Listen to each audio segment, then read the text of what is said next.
এটা হচ্ছে রিপন নানা। আজকে আমি তাকে শৈশবে ফিরিয়ে নিয়ে যাব। তো নানা রেডি তো চ্যালেঞ্জ থাকলে আপনার সাথে? অবশ্যই, সেই সাত সব সাবা সাবা করে ফেলবো আজকে। আর আজকে আমি আমাদের রিপন নানাকে নিয়ে আসছি, তার শৈশবে আজকে আমরা ফিরিয়ে নিয়ে যাবই। শান্তি শান্তি শান্তি। এই এত সুন্দর একটা ভিউ দেখে আমার তো বাসা তো যাতেই মন বলছে না, মনটা বলছে যে এখানে থেকে যাই। তো আল্লাহর সৃষ্টি যে এত সুন্দর হতে পারে সেটা এই জায়গাতে না আসলে বোঝা যাবে না। কখনোই বুঝতে পারতাম না। নানা আজকে আমরা কি করব? আমরা বড় হয়ে পারবো, সেই ছোট কাল আমরা আবার ফিরে যাব।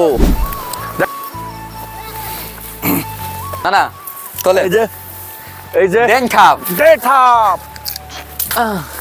একসময় অনেক বড় চুরি করে খেয়েছি, চুরি করে মাসির খেয়েছেন? কাছে মাসির কাছে তো পেরে পেরে খাইছি। হ্যাঁ। এই স্বাদ। চুরি করে খাওয়াটা স্বাদ লাগে না? হ্যাঁ, চুরি করে খাওয়াটা বেশি স্বাদ লাগে। এই জন্য সেই কথা মনে পড়ছে। যেহেতু আমরা মিষ্টি একটু আছে। শহর অঞ্চলে থাকি সেহেতু মনে করেন যে এইসব কিছুই এই করা হয় না। গ্রামের ফিল বসবে না তারা, হ্যাঁ। তাই না? হ্যাঁ, এটা মজা আছে এইটাই। আলাদা। এটা মানে মজাই অন্যরকম। এই জায়গাটার লোকেশন যদি আপনাদেরকে বলি, শ্রীপুরি শেষ প্রান্তে দেখার মতো ভিউ। গলায় দড়ি দিয়া ব্রিজ। তো সকলে আপনারা আসবেন, আমন্ত্রণ রইল।